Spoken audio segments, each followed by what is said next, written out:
Hello, hello, everybody. So we'll give YouTube a minute to catch up on the live stream here, and I'm going to check it myself because that's just how this goes. Need to make sure it works. And perfect. There I am. Let me watch me, listen to me, and let's see who is awake Saturday morning. Here we go. Let's see.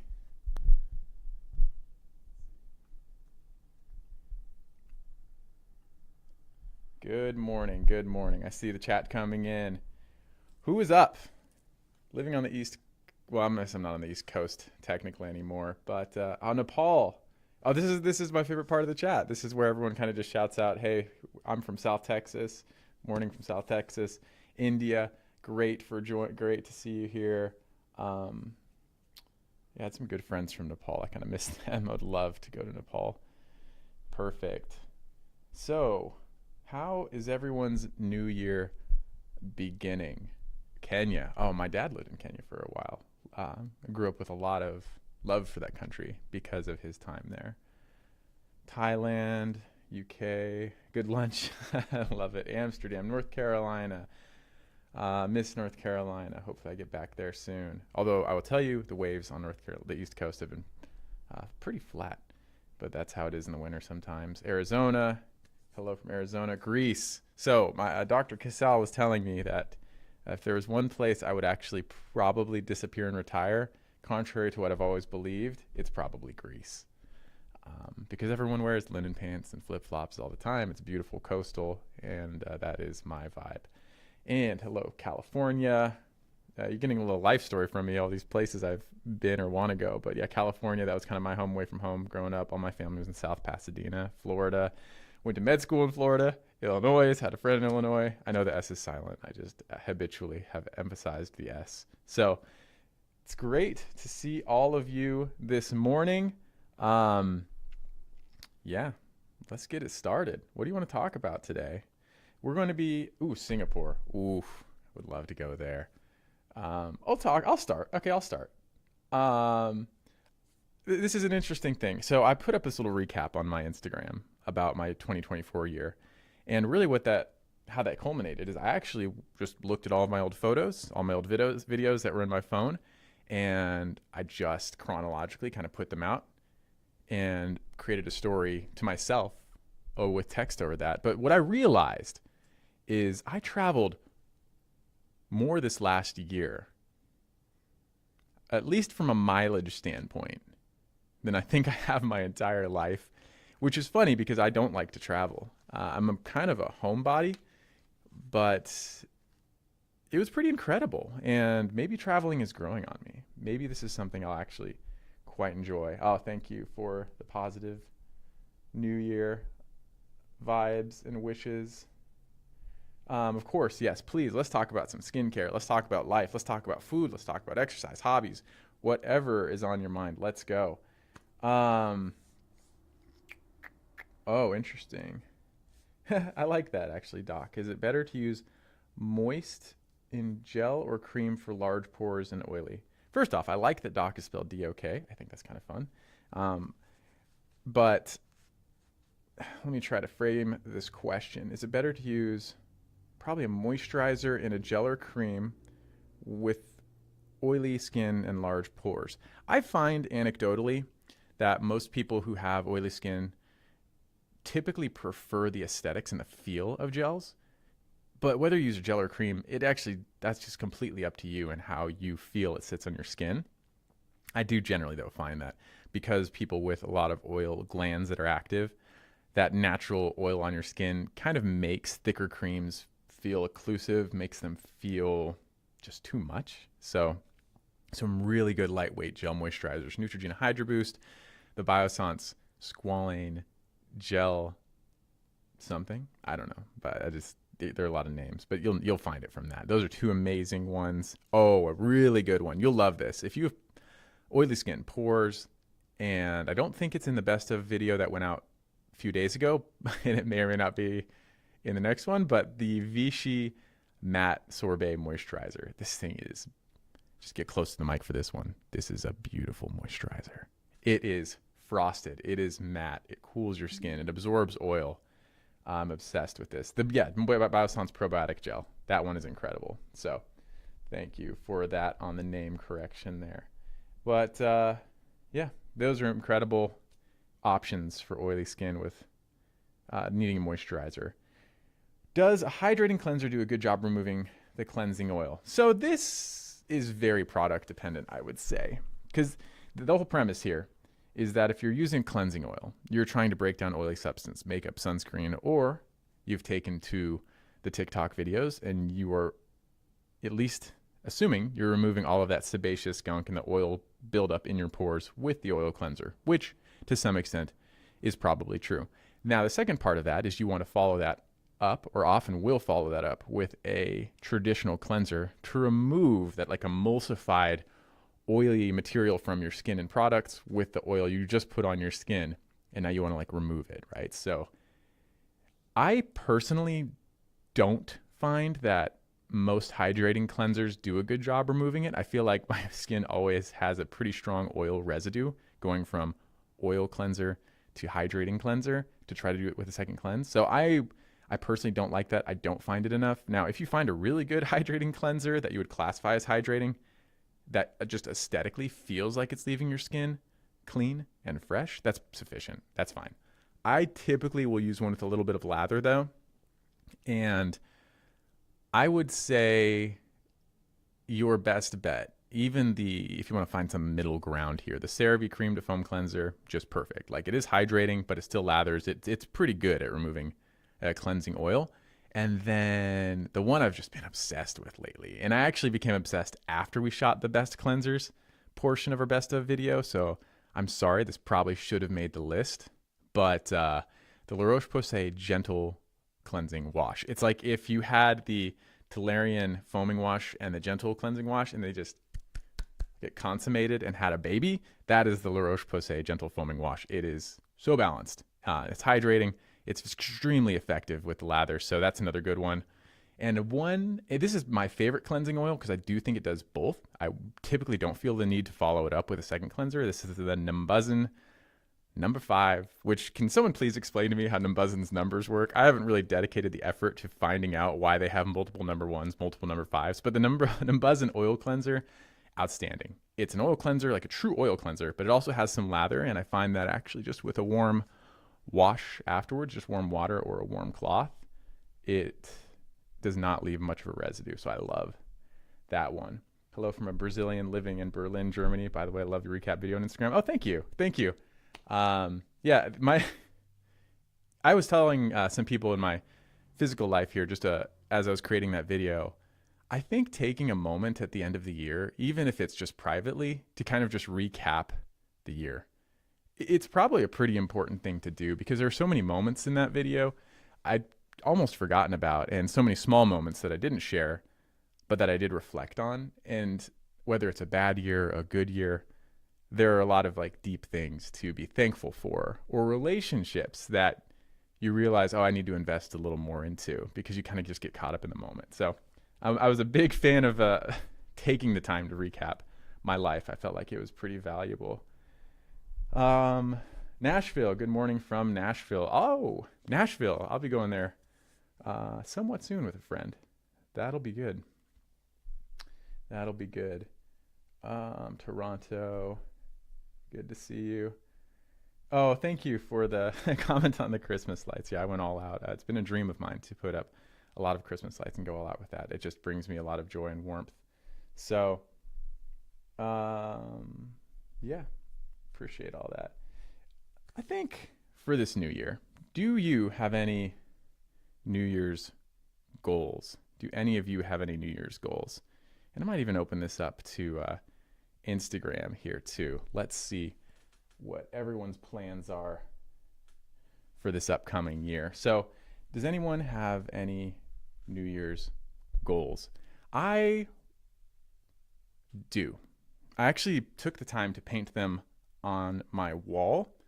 3 of them are debt because, to be honest, coming out of medical school leaves you in a position where you have a tremendous amount of debt, and that's actually going to be a big focus of mine this year. I'll probably try to share that story a little bit, because no matter who you are, honestly, and no matter what your living situation, you're probably dealing with some sort of debt, unless you have gotten your life together in quick order. But then also, yeah, for skin, I think for me, skincare goals, I really did a great job last year with them, which were just really consistency, locking down sunscreen retinoid with like no variation.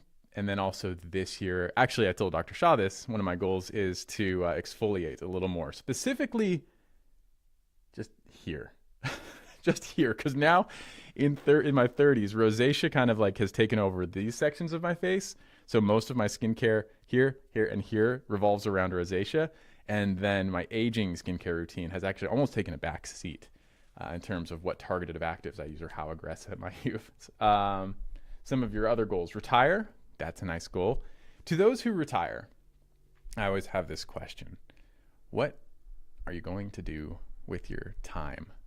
And I know it's like a different stage of life, and you've probably earned every moment of retirement and relaxation that you come across. But then you have this time. Like, where do you find the meaning? Is it through your family, relationships? It's such a new and interesting stage that I actually talk to my patients about a lot, because most of them are in that retirement phase. And when I do skin cancer surgery, which is a big part of my practice, I get to talk to them. You know, I'm doing large repairs and they're awake. And so we just get to talk about life. So I love hearing their thought process on how they're going to approach retirement, or if they even enjoy it. I find it's like a coin flip. When people retire, you love it or you hate it. And it's about 50-50. Staying alive, that is a good goal. Less wrinkles, that's a good goal. I'm just thinking practically, best ways to achieve that other than stop smiling, stop talking, stop moving, stop. And interestingly, I don't know if any of you saw the other short video I did. We have something called a Visia machine. A Visia machine is something that quantifies the quality of your skin, whether it is redness, dark spots, UV damage, pore size, and then they also have a separate category for just like spots in general, UV spots. But I took a look, I stumbled across an old quantified measurement myself about a year and a half ago. In November, I took another measurement, and my most of my scores had improved, except for redness. And again, that's the rosacea thing I just talked about. So wrinkles. Botox, obviously irreplaceable. And I'm going to double down on that this year. For those of you who follow the podcast, I think I mentioned that already, but I think as more and more Botox alternatives come out, the more passionate I become that this ingredient is just irreplaceable, and the safety is phenomenal relative to many things. So this is, from me, probably the year I just double down on Botox. And I don't even do that much injectables. I actually don't enjoy doing it that much in professional practice, but I'm a firm believer of Botox and its benefits. So anyway, Botox, but then prevention is always the first thing, even when it comes to wrinkles. So, and Botox is actually very preventative, despite the controversy around it. It's actually approved for the prevention of fine lines and wrinkles. But sunscreen, paramount, sun protection, retinoids, exfoliation, glycolic acid, key here, and peptides, best supporting ingredient, best supporting cast out there. That foundation alone will get you so far with fine lines and wrinkles. So love that goal. It's very reasonable, but keep smiling. Wrinkles are earned from the time and moments in life. So there's also that. So what kind of peel is good for wrinkles? What kind of peel is good for wrinkles? So the way we categorize, let me break this down for you. At home, you have exfoliators, your glycolic acid, your lactic acid, even your salicylic acid. Those are like your exfoliating ingredients. Even remedy for, what do I have behind me? Dark spots, remedy for aging. They have light exfoliating ingredients based off of the concentration and pH. You can take those same ingredients over the counter, increase the concentration, lower the pH, and it turns into an at-home peel. Or like the L'Oreal one, the snake peel, it's a non-peel peel. You get like the exfoliation without the true peeling. Then in the office, we have different depths of chemical peels. We can categorize them as very superficial, like salicylic acid, superficial, which is the majority of your peels that you're actually going to encounter at like med spas, esthetician's office, and most dermatology offices.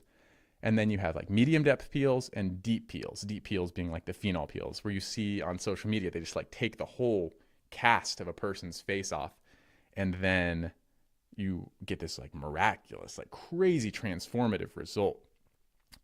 Medium depth peels, which is going to be based off of your concentration and pH. You can do that with trichloroacetic acid, TCA, or multiple derivations of this. Different brands have different products that have different names. So that's why I'm not like specifically saying this one or this one. There are a lot of different ones, and depending on who you see as a dermatologist, they will have different ones available to you if they do peels. So any medium depth peel would be very significant and impactful in terms of how it helps eliminate wrinkles. And then a deep peel, if you find someone who does a phenol peel, it's not that common to have it done. But when they're done, whew, look out. The results are pretty incredible. Let's see here. Yeah, thanks for checking in on the sound. I try to keep track of it too, but looks like it's okay. So thank you for those of you chiming in, for the people who have questions about the sound. Let's see here. Oh, no, I haven't. Have I heard of the Korean ILSO sebum softener? So good. I have not, but it's about time for me to do a Korean haul in terms of which products. I just need to go to Yes Style, bulk buy some items, and I will put that on my list and try it out, because the products there are fun, they're affordable, and they are often really good at what they do. Which areas do I use Botox on myself? So my approach to Botox on myself, again, one, it's extremely effective at preventing and treating wrinkles. Historically, because I've always been training residents and surgical fellows, most of my Botox experience, if not all of it until this year, was letting other people just train on me. And so I'd get it done like once or twice a year whenever their cosmetic training sessions aligned with me being in the office. And what areas do I get when I have them train on me? It's generally like here. And I outed myself and told you how to spot when a person, especially a guy, has Botox, is you'll lose movement here, and then you'll have some subtle movement here. So I think mine is pretty much all but worn off here again. But typically here and a little bit here sometimes. And it's subtle as can be, and that's the way it should be. But that's where I typically get it. When guys get it, you just have to be careful of certain things, because we have heavier brows and arches. And so if you do it too low, you'll drop the brow. And that's a problem. Oh, so this is interesting. Let me see if I can help you out here. I'm losing a lot of hair after getting dengue 2 months ago. And is this a case of telogen effluvium? How to cure this? So for those of you who don't know, I have like a very deep passion for tropical medicine. In fact, if I ever go off the grid, there's a good chance I just disappeared into a jungle and I'm just practicing medicine in like an old-fashioned way, because I'm very passionate about like world medicine and things like this. So, but dengue is a disease transmitted by mosquitoes, the most dangerous animal in the world, and it can cause like many things, but one of the more worrisome features is like a bleeding death. This is where you kind of start to bleed. Typically it's not life-threatening. You get severe muscle aches, joint aches, fevers, etc. Now, with any systemic illness, any strong illness, the flu, which is crazy this year, COVID, RSV, pregnancy, medications, this assumption that it was telogen effluvium is correct. And telogen effluvium is when a stressor shifts your hair from the growth phase, the anagen phase, through into eventually the shedding phase, which is how it's named. And when that happens, you have this delay where after the initial insult, you start losing your hair, and clinically, and assuming this is you, it's a diffuse pattern, meaning it's not like focal hair loss here and here. It's not necessarily hair loss here. It could exaggerate underlying already hair loss here, but it's kind of this diffuse thinning. And this is the videos on social media where you see just chunks of hair coming out in the shower. And if that's the case, then yes, telogen effluvium is the diagnosis.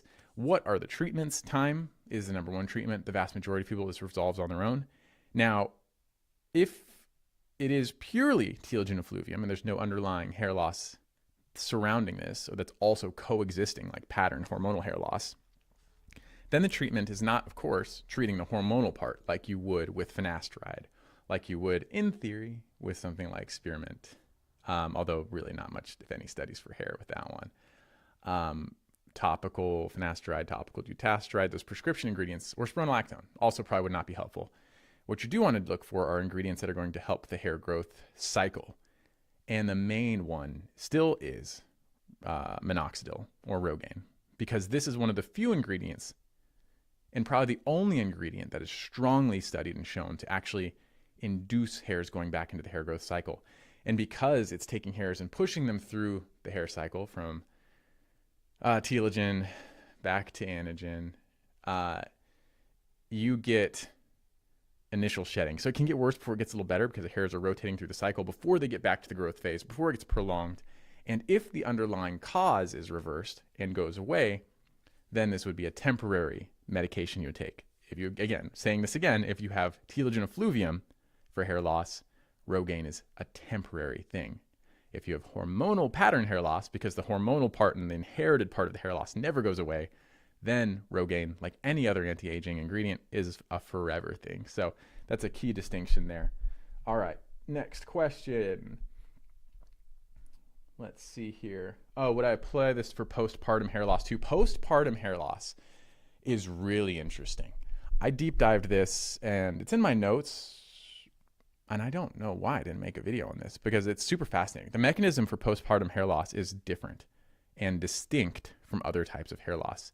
Yes, it is categorized by like telogen effluvium. So the same treatments would also occur there.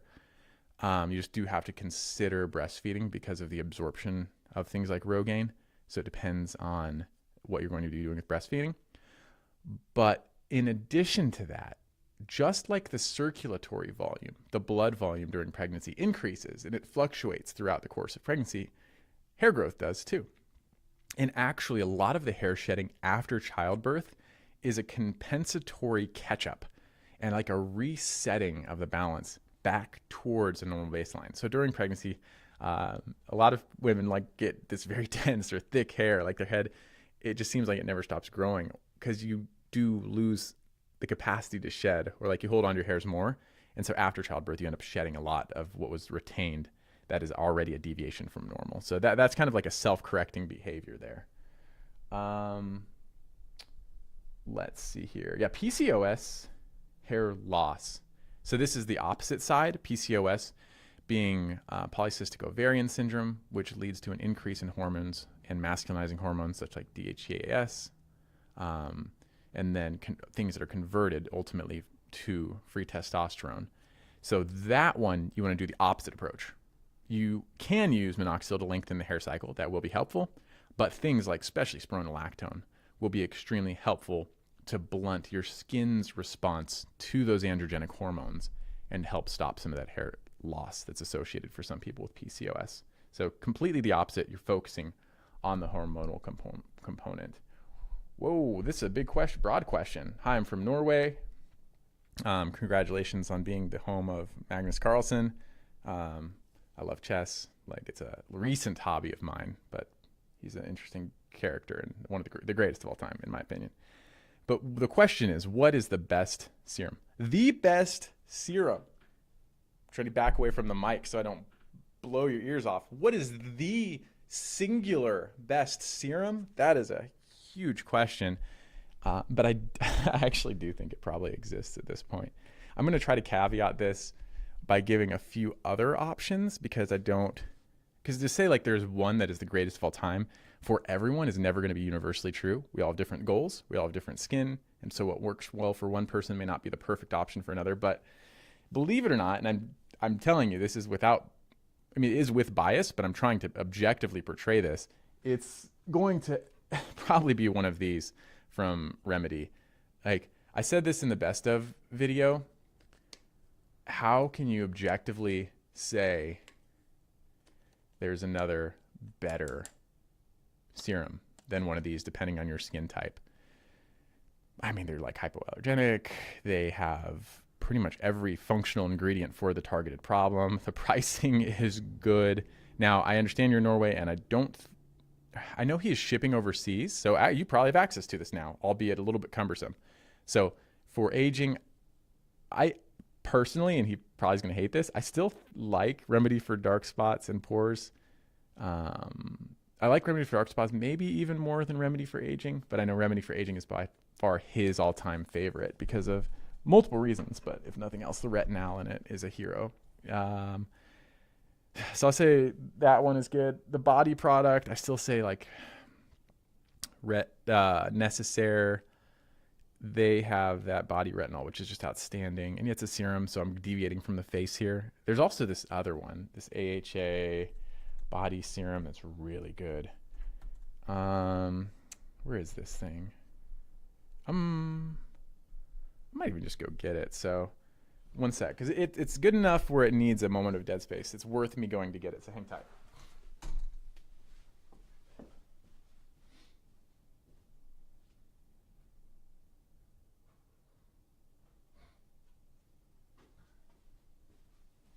Okay, I'm back.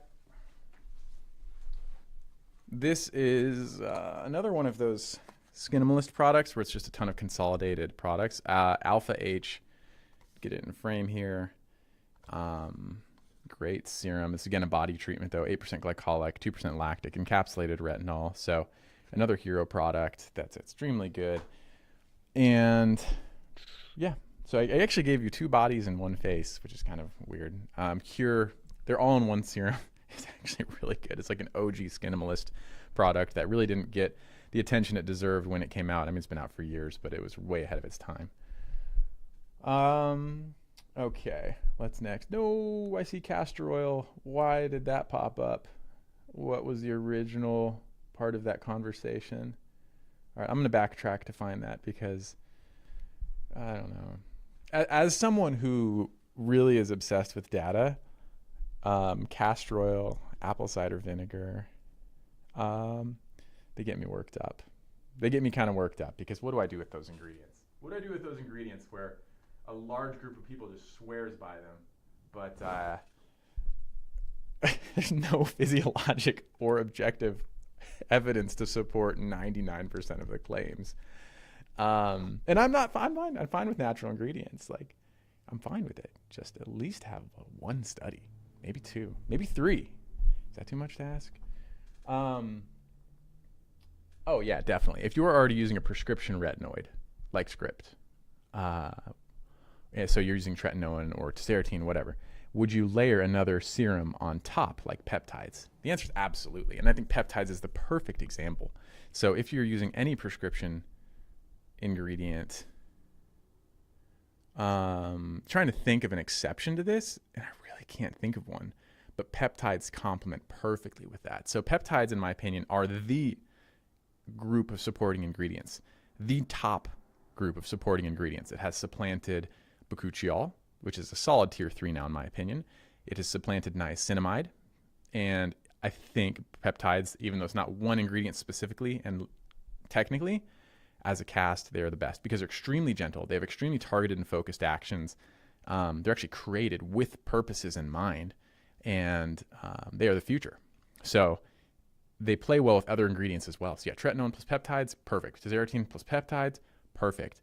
Retinol plus peptides, perfect. Exfoliators and peptides, perfect. It plays so well. Hero supporting ingredients. Question was, I was prescribed Eraslo. Can I still use other hyperpigmentation treatments? The answer to that is yes. And then there's a second part to this question, which is like retinols. And the answer to that is no. So Eraslo being tazarotene, arguably the most effective retinoid in my mind, mostly for acne. We do a long form video shot. We'll break down the tretinoin versus tazarotene debate pretty soon. It's already created, just editing.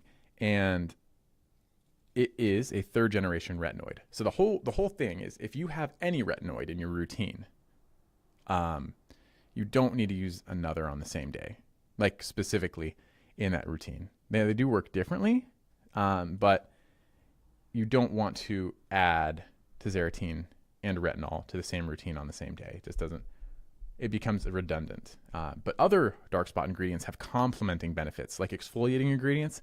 That's why the idea of adding things like glycolic acid or lactic acid to a retinoid product is pristine. It's because exfoliators help further remove the existing pigments that's already deposited whereas most of the dark spot ingredients just work by preventing dark spot formation. And then, of course, if you add one of those other ingredients, like vitamin C even, or kojic acid, that decreases dark spot formation, then that complements how some of the other dark spot ingredients, like your retinoid, in this case, tazarotene, would work. So yeah, definitely would add dark spot ingredients to that. So what do we do for stretch marks? So this is another question here.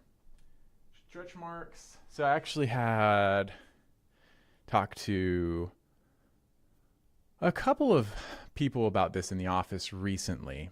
And stretch marks, one, are very difficult to treat because it's not just a coloration. It's actually a very deep structural change in your skin.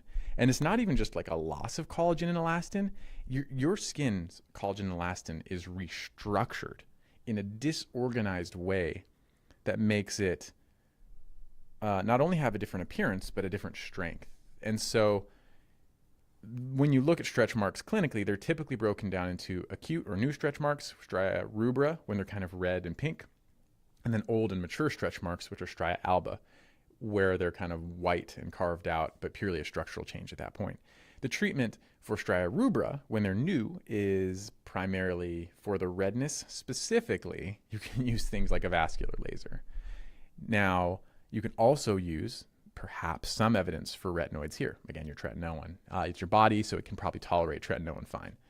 And additionally, you can use perhaps exfoliators. And the reason I keep saying perhaps is because they don't consistently work for everybody. So like a glycolic acid would be reasonable to try. Now, when you get to stria alba, well, even with rubra, so this is pure theory, like I don't take this to the bank, but because it is an acute stretch mark, I wouldn't be opposed to a person really aggressively trying to moisturize this, and even use something like hydrocolloid. I just did a deep dive on hydrocolloid this morning for a video I'm about to post in my short form. I was up at 3 this morning. I'm having a week where I'm like up at 2, 3, 4 every day. But when I wake up early, I try to be productive. So anyway, I did a deep dive on hydrocolloid, and that seems actually reasonable. Yes, it's not scientific, but I'm like, just deal with it. And then there's also silicone in any acute wound. I think it's possible that even theoretically those have some benefits in helping in an organized fashion the remodeling and healing of collagen. So that's why I think it's reasonable. But when you get to stria alba or the mature stretch marks, then you really are left with procedural things. You can use your retinoids, you can use your exfoliators, but because of the depth of some of those structural changes in the collagen and elastin, I really love radiofrequency microneedling for this. I really like even CO2 laser, of course, because it has a similar benefit profile, although it'll be a little perhaps more superficial in how it involves the top layer of the skin. Those would probably be your two best bets. Yeah, chemical peels have also been used, but I think their benefits would probably be less than both the radiofrequency microneedling and less than a CO2 laser and ablative laser there. So there is also that. Let me see. PCA products. So PCA products, what's my opinion of those? They're actually pretty good. We're going to use their peels in our office. I think we ended up going with SkinCeuticals chemical peels because they're not self-neutralizing, and I like the control of being able to neutralize your own peels. I know you're talking about the over-the-counter products. They are good. They are great. Same with like Image or Vision. Now, as this kind of gets into the whole conversation of medical grade skincare in general, the problem that medical grade skincare has, and you'll see me promote these products at some point, like every now and then, like very rarely, because the products are good. The formulas are actually really good. The benefits are there. But the reason that medical grade skincare has lost a lot of favor in my mind is because the over-the-counter skincare has just continued to improve. And when you have medical grade skincare that's derived of over-the-counter ingredients, and as the quality of the formulations of over-the-counter ingredients really comes to par with what historically had been medical grade ideas, then it's like, how is the price justified? So it's never quite worth it. Now, the funny thing is in the office, and we talk about this on the podcast all the time, is I can't convince patients not to buy the expensive products. There is a huge group of people out there where if I don't at least have the capacity to give them their SkinCeuticals, their PCA, their Image, their Obagi, they'll just go somewhere else. They will not, not even just patients, like spouses or colleagues. There's just something about the investment sometimes that makes you just feel like it works better, and there's nothing I can say to change that. So, yeah, just know that that exists as well, and I'm aware of it, which is why sometimes I will carry some of those products in my office as well as over-the-counter products to have them side by side. Yeah, and you might be right. Yeah, I think expensive products are a status symbol for people. For some people, it is, but for a lot of these, the ones I've at least known a little more closely, they're not telling anybody they're using their products. They're not on social media. They're just like using them quietly in their bathroom, loving the expensive product. So for some people, it's not as much of like an external validation because of the expense. I think it's more of like an internal satisfaction because of the investment. I don't quite understand it, but that's okay. Yes. Please address topical estrogen as anti-aging agent for postmenopausal women. How can one get it? So this will be a YouTube video at some point. We sat down to make it, but sadly we didn't that day because we're quite inefficient sometimes, especially when it gets started, and it just didn't make it in terms of time.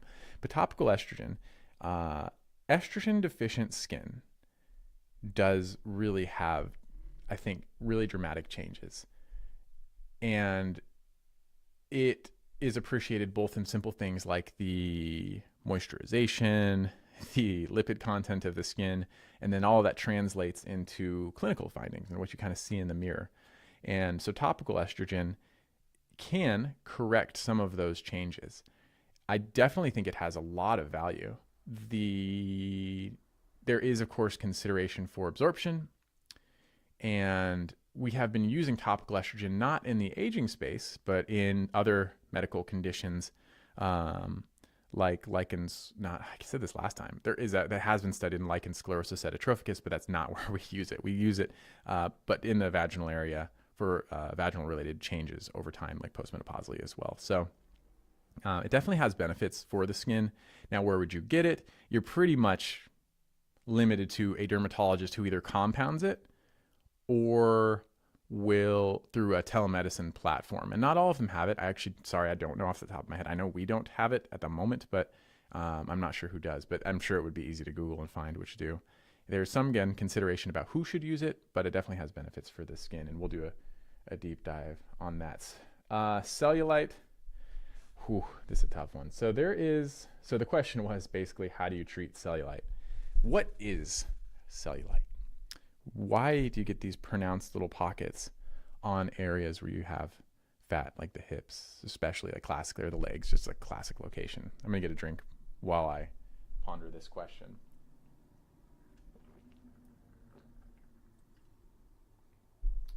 Because I kept picking up my cup and I never actually took a drink. So cellulite is not just fat. That is the most important foundational thing to understand here.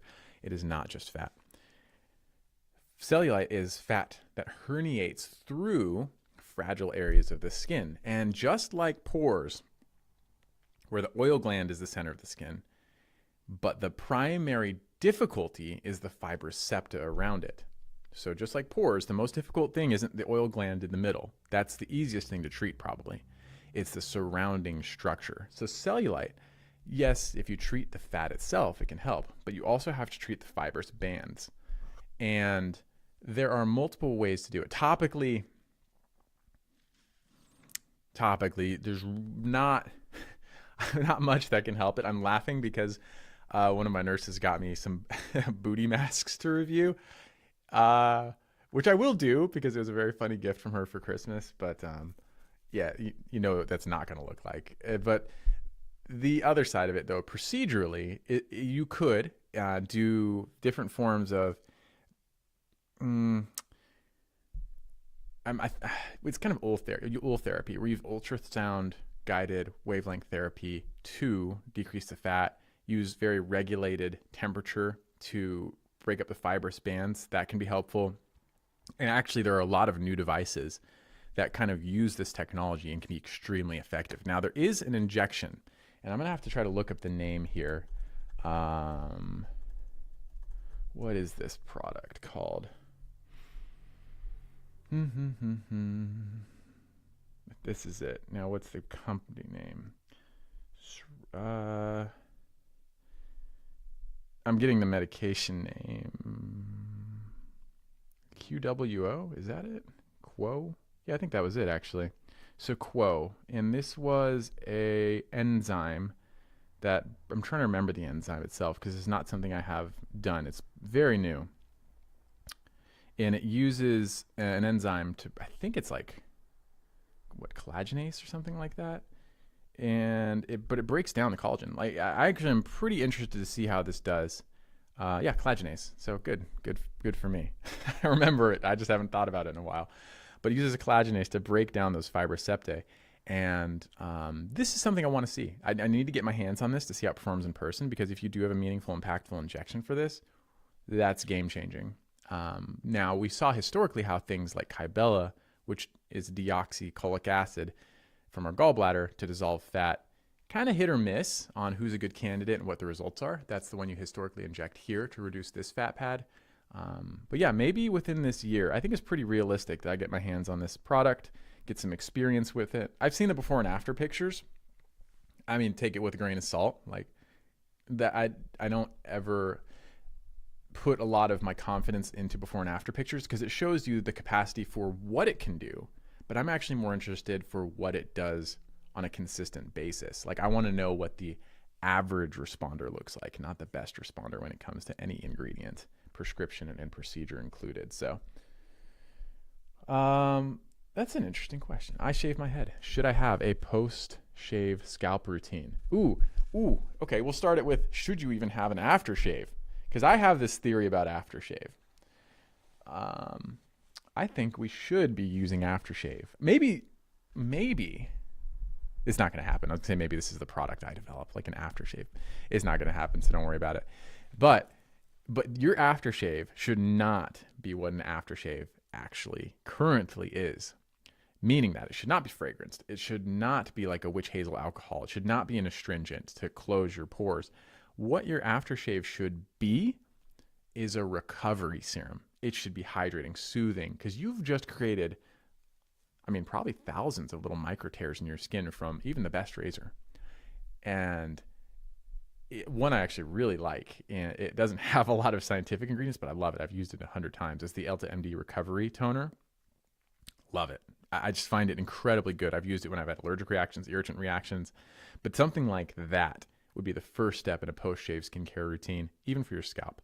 Now, the scalp still does have a lot of sebaceous glands, disproportionately to the rest of your body, because it's almost an extension of your forehead.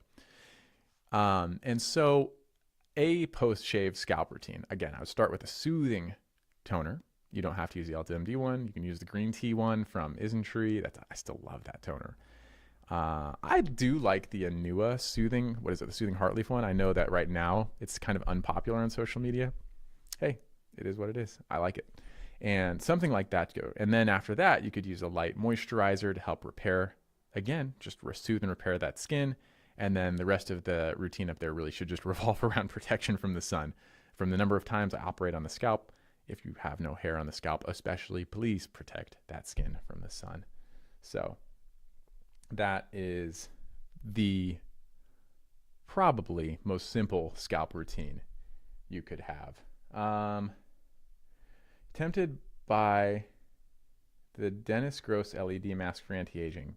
Is it worth it? So LED masks, I like the Dennis Gross one, the Dr. Dennis Gross one. There are so many good ones out there now. I do like that one. Is it my favorite? No, but that's fine. It doesn't matter. I think it actually is effective. I think it's pretty good. I think that if you have already maximized your topical skincare and you're at a place where you want a little bit more oomph, just again, you're not on that initial rise with your sunscreen cleansing retinoid that gets you just a ton of results in a short period of time. You're onto like the supporting cast, and that's where LED masks live. So if you have done a good job with your topical skincare, I do think the Dennis Gross one is a reasonable, high quality one. If that's the look you like, which I understand that, I think it looks good, then that is a fine option for you. I do not like LED wands. They make no sense. It is like the worst way to incorporate LED technology. LED panels are fine. And I don't know if any of you saw, so I have a lot of respect for James Wells. She's one of my I think, favorite people in this skincare space. Just a ton of respect for him. And he did a video on an LED mask and how it impacted his rosacea. He said he did a sponsored post previously, and just because of regulations, he couldn't say it helped his rosacea in the sponsored post. And so he followed up and said how much he has felt that his LED mask, and I don't know the brand, it was like a gray one. I don't know that brand off the top of my head, but how much the red light has helped his rosacea. And so even though there's not many studies, not none, I can think of 2 studies off the top of my head, not the details of them, but I know they're bookmarked in my studies list, where LED has been shown to be helpful for rosacea. But I do think, again, it's a supporting role. It's a big investment up front, but we should have no returning cost. I still use my LED mask that I bought 4 years ago. So it really should be like a one-time purchase. But I do think they are helpful. Whereas Dr. Shaw, he is at home. We do lives together sometimes. We'll do them separate sometimes. And I will be seeing him here in just a couple weeks or so. So that will be awesome. How can someone know if an LED mask is effective? The bare minimum.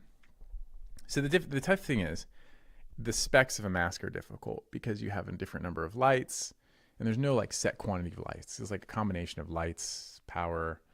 I would say the bare minimum though is you want a light wavelength that's going to help your goal. If you have acne, it's really actually blue light is by far more effective than red light. If you're going aging, red light is the best wavelength. That'll take you through the rest of your life after you grow out of acne. FDA cleared is a term that is used for cosmetic devices over the counter and in the office. Like a lot of my lasers are FDA cleared, not approved, but FDA cleared, showing that they're similar to like the standard of treatment for that technology. And so FDA cleared kind of does give you a baseline idea that it is up to par with what is the accepted standard, and it shows you the amount of effort that the brand puts in to making sure their quality build is high, because it does take a bit of additional effort to get things through and earn that seal. So it kind of just speaks to the amount of attention they've put into their product. So I'd say the 2 wavelengths, I would go mask or panel, not a wand, please. And then FDA cleared. That'd be like a short list.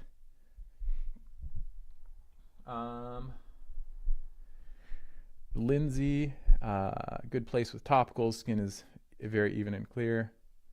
And thought would the LED support this? Yeah.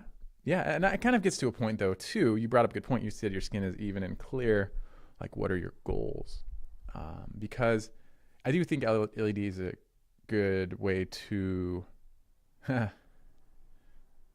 hold on, I think the internet spazzed out for a second, but I do think LED is a good way to support, and red light is therapeutic and is helpful, so you could use it there to still be beneficial. Now from Anna Carr, hi to you. I don't see as much as I used to. I miss that. She's just an OG from way back when we first entered the social media space. Good to seeing you here popping in. How's the new job? Am I still teaching? So again, at my old practice, I did my residency there. I did my Mohs fellowship there. I stayed on after I trained and was a part of the faculty for both general dermatology and then the assistant program director for Mohs surgery. And then I left, started a practice elsewhere, and I don't actually teach as much anymore, which is a bummer. I probably will get into that. We're probably going to run some studies out of the office, and so teaching will look a little different. But no, I haven't taught directly any residents here for the last, 5 months. I haven't taught residents or fellows for 5 months. That's kind of crazy. Although I'm still in the group chats, which I appreciate. So I do still learn that. New job is good. I will say, and I put this on a billboard, but I live by, like, the quality of your life is determined by the quality of the people around you. And the people I have around me here, just good humans, like amazing humans who care. And that just goes so far. Like, they work hard, they're caring people, and it makes my days amazing. Patients are incredible. So I'm super thankful where I'm at now, especially because of the people around me. So if someone said they're going to start using script tretinoin, would you suggest using a BHA toner along with it?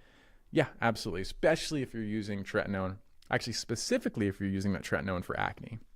So BHA toner, salicylic acid toner, so many good ones. The pharmacy one, that's pharmacy with an F.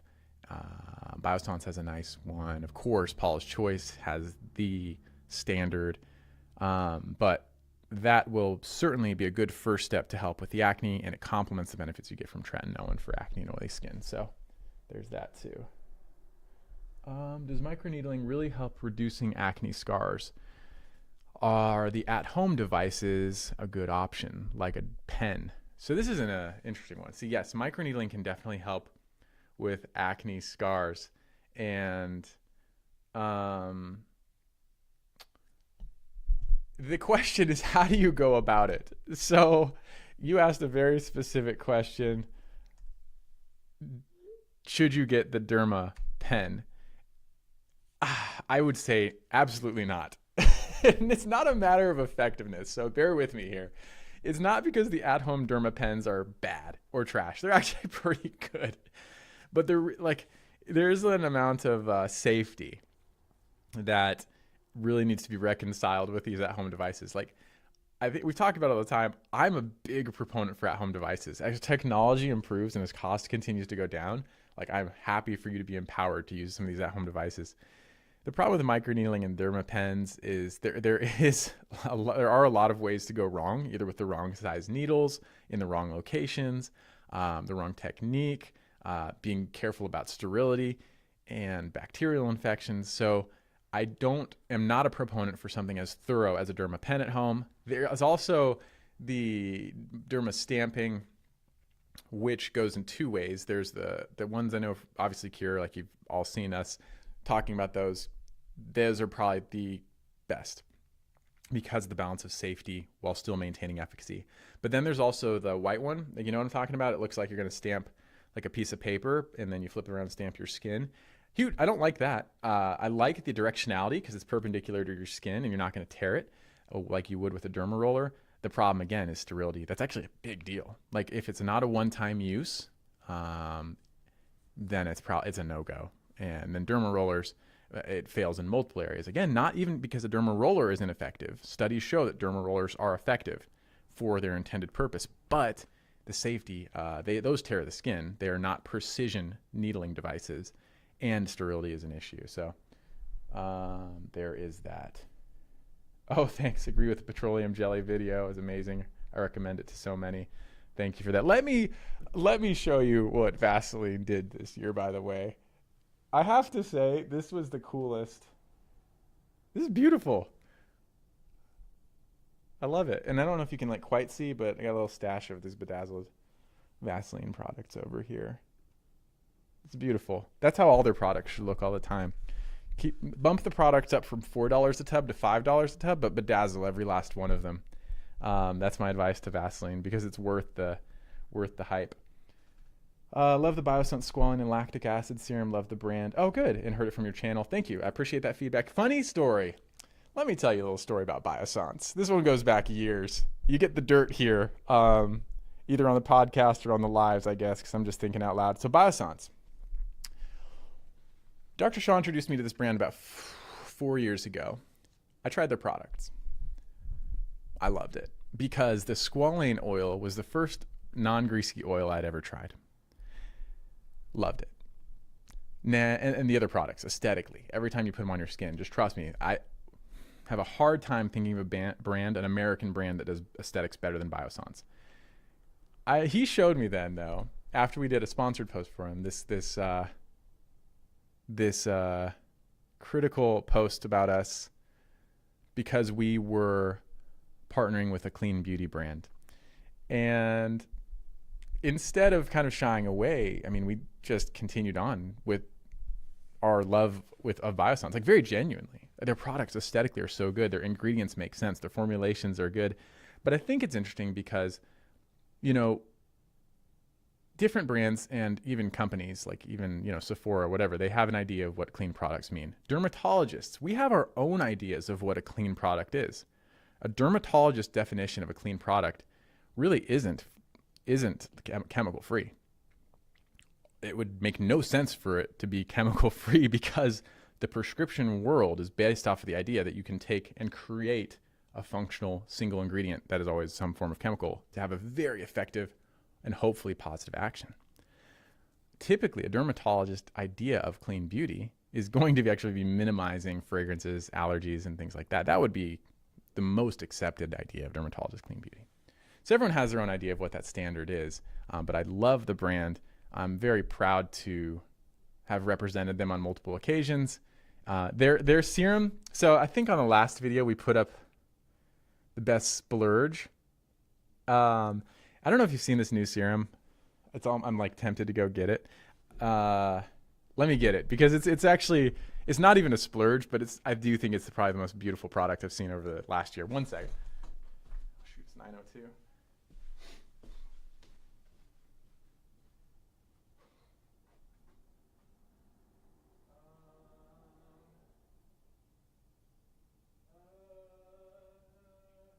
All right. Never mind. I'm coming back. It's not where I thought it was, so you don't get to see it. It's the one that says you had to shake it. It's like this 2-layered oil and serum, and you have to shake it. You would think, by the way it looks, it's going to feel oily and greasy on your skin. It does not. It's like shaped to sculpt your skin or something. It is beautiful. So, yeah, the golden one. How'd you know that was what I was going to go get? Beast Boy Game has said the golden one. Yeah, the golden one. Yeah, that's what I was trying to find. It's not in my Biosfont section, so it must be at home. Darn. Rats. Okay.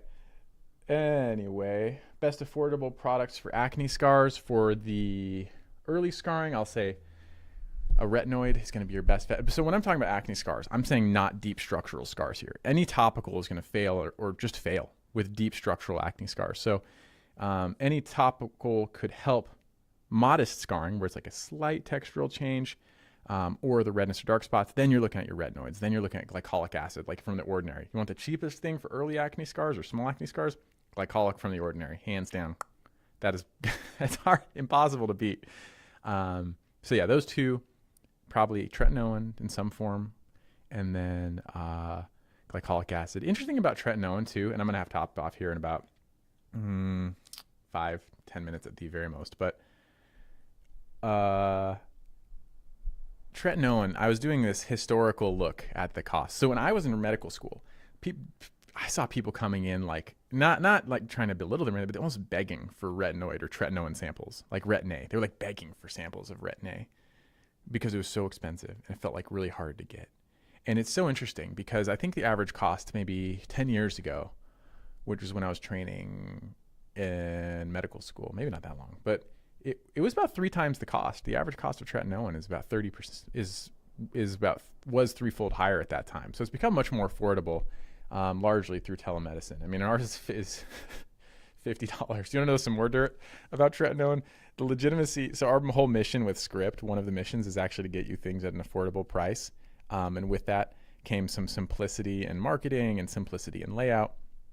We priced it so low that we actually had a few companies look, and they're like, your margins are so small, like it's not worth ad spending for this. Like it's just, which is fine. I'm almost proud of that because we genuinely are kind of fulfilling that mission to bring what we believe is a good ingredient and a great formulation at an affordable cost. But at the same time, we like overdid it with that. So just sharing a little bit more backstory with that. It's kind of painful. Yeah, that's an interesting one. First Aid Beauty products too. Oh yeah, I love First Aid Beauty products, especially of course some of their moisturizers. One of my go-tos, like the Ultra Repair Cream, if I have irritated skin, whether from irritated skin from an allergy or just irritant dermatitis from trying new skincare, it's like the demise of my skin. But yeah, I love their Ultra Repair Cream. I love their KP eraser. That's like a gold standard there. Those are the 2 products I really use the most though from that brand. Germany needs some microneedling information at home. From Germany, needs some information about microneedling at home. That one came from Instagram. So I'll tell you one thing about that. So I went into this deep already. So what I'm going to do is after this video, after we're done with this live, it's going to be posted to YouTube. I'll get it timestamped, and that way you can kind of reference back to some of the conversation that might be relevant for you. So it'll live on YouTube, so you can look at the home microneedling conversation. There's another one. Oh, baggy eye treatments. So baggy eye treatments. I actually seeing and doing a lot of conversations around this in the office. Um, Baggy eye treatments. It depends on the cause because it's either simple puffiness. That's the easiest. That's when you're looking at that's like slight fluid retention under the eye, especially worse when you wake up. But that's your caffeine. That's your mechanical movement, your lymphatic massage. I don't care if you use a cucumber, like your fingers, a cold spoon, ice, the L'Oreal HA ice serum that's cold and like a nice innovative thing.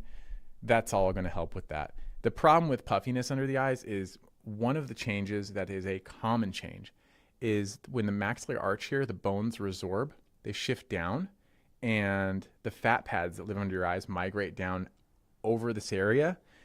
That is not well corrected by those topical serums or eye creams that I'm talking about. Then you really do want to take a look at a procedure, talk to an oculoplastic surgeon. I trained with an oculoplastic surgeon who did a lot of great work around the eye. He's the one who trained me to do skin cancer treatments around the eye. So they will be able to give you a very accurate idea of what your best option are, because some of the surgical treatments are great. They are incredible in terms of the results, and I think worth it if you have the money. Let's see. Yeah, I only have a couple minutes left, so I'm going to try to speed through some questions, and then I'm going to have to hop off. But I'm building this into my schedule again. The move got me off track. Before I moved, I was so on track. I was going live every other week for quite a while again, and then I moved, and then you know how moves are. So we'll get back on track here, get back into this very regularly, totally building it into my schedule so we can do this on a consistent basis. Because this is one of my favorite things to do, is just interact with you all. So I genuinely enjoy this and appreciate you all spending the time with me on your Saturday. So that's an interesting question. Toronto here. Have you found ChatGPT is accurate when it pertains to skincare? I don't know. Let's find out. Let's see here. Let's log in over here. OpenAI or ChatGPT. What's the website? Okay, let's ask it some questions. ChatGPT. How do I treat acne? Treating acne depends on the time of acne, blah, blah, blah. Gentle cleanser. Avoid overwashing. Both of those are relatively irrelevant. Moisturizer. Use lightweight oil-free moisturizer to maintain hydration. Sun protection. So the first summation was largely useless. Over-the-counter treatments, however, the second summation, benzoyl peroxide at a low concentration, 2 to 5%. That's actually really accurate. Even the percentage limit. So, okay, salicylic acid, alpha hydroxy acids, glycolic acid, maybe, and adapalene. So, okay, that was pretty good. Let's ask ChatGPT how to treat. Let's make it a little more complex. How would you treat? How would you treat? I don't know. What should we ask it? Let's how to treat. I don't know. Let's say telogen effluvium, since we talked about that at length already together today. What do you find helpful for that, ChatGPT? Oh, first option, consult a dermatologist. That's kind of funny. So sure. Let's see. Address and identify the cause. Dietary deficiencies, iron, zinc, vitamin D, biotin. Yeah. Could exist. Rarely are you a contributing cause in the Western world. Post-illness recovery, sure. Gentle hair care, scalp massage. That's not helpful. With coconut or castor oil. No, don't say it. ChatGPT lost some points there with me. Minoxidil, yes. Supplements, omega-3s, multivitamins for hair health. That's a worthless recommendation, not nearly specific enough. Blood tests, and time. Okay. ChatGPT synthesizing. Here's my summation of that brief exploration of ChatGPT and hair and skin care. It is helpful, but it's not precise enough. So, meaning that it's going to give you fluff that's inaccurate or that you don't need, or it's going to miss and not provide the nuance or the specifics of the treatment that's going to be most valuable for you. So, quick take on ChatGPT there. How can you treat onychomycosis at home? Nail fungus. We did a video. Vicks is legitimate. So yeah, Vicks Vapor Rub has multiple ingredients in it that have been studied. And that is actually an at-home hack worth trying for toenail fungus. Apply peptide serum before tret or after.